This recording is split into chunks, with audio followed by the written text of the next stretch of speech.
it was desperation and grief as 9 more bodies were retrieved from the river, bringing the death toll to 32.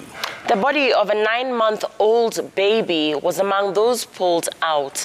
A contingent of Kenya Defence Forces and the National Youth Service finally retrieved the bus wreckage from River Enziu. And as our very own Nimrod Taabu reports, there are fears that more bodies could be found underwater after reports indicated that the bus may have been carrying at least 60 people. Take a listen. The number of those who perished at River Enziu after a bus was washed away by raging waters surpassed 33 minutes after 7 o'clock, and shortly after KDF personnel together with other agencies managed to pull the ill-fated bus from the river. At least 10 bodies were retrieved Sunday. Bodies that were still trapped inside the bus were covered in mud, and some are said to have been restrained by safety belts. Efforts to retrieve the bus from the river took the entire day after the operation was suspended yesterday following a heavy downpour. Much as it is so painful, the people have felt fairly supported and comforted. I only want to say it's an accident, and I want to say here, when this happened, I also had a discussion. I called CS Macharia of Transport, and he said that this river, this bridge especially, is on course for it to be actually put up. Earlier today afternoon, 3 bodies were retrieved, including the body of a 9-month-old baby.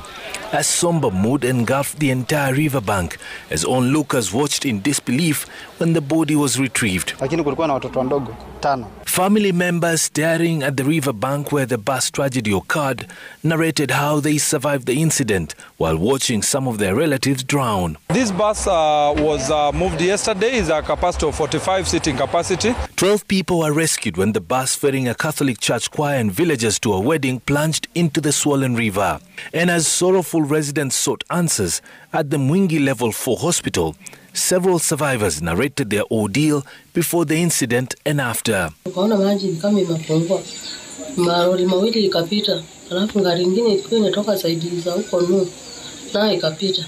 Sasa tukaona maji imefungua.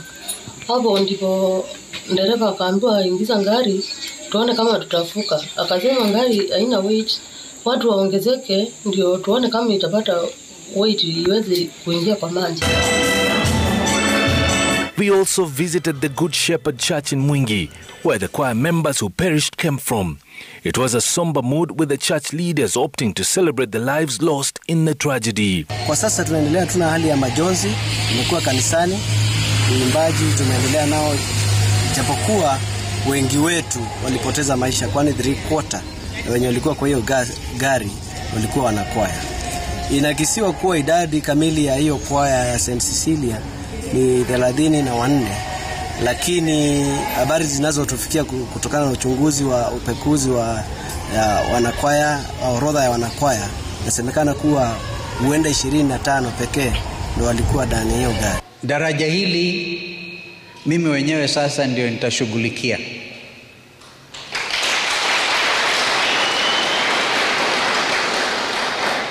Nitaongea na Mheshimiwa Uhuru Kenyatta ili aambie wanahusika. Hatuwezi kuendelea kupoteza maisha ya watu wetu kwa hiyo daraja. Back at the scene of the tragedy, and personnel from the KDF and other security agencies made frantic efforts to retrieve more bodies, as well as the school bus, which is said to have had a capacity of 45 passengers. But unconfirmed reports say the bus could have been overcrowded. Wiper leader Kalonzo Musyoka and Kitui Governor Charity Ngilu were also here to offer solace to the bereaved, as well as show solidarity with the team leading the operation to retrieve the bodies. Meanwhile, President Uhuru Kenyatta sent his heartfelt condolences to the families that lost their loved ones in the unfortunate incident in Mwingi, Kitui County. President Kenyatta also prayed for a quick recovery to those who were injured in the unfortunate incident. But he at the same time warned Kenyans to avoid swollen rivers during the heavy rain season. Nimrod Taabu, Citizen TV.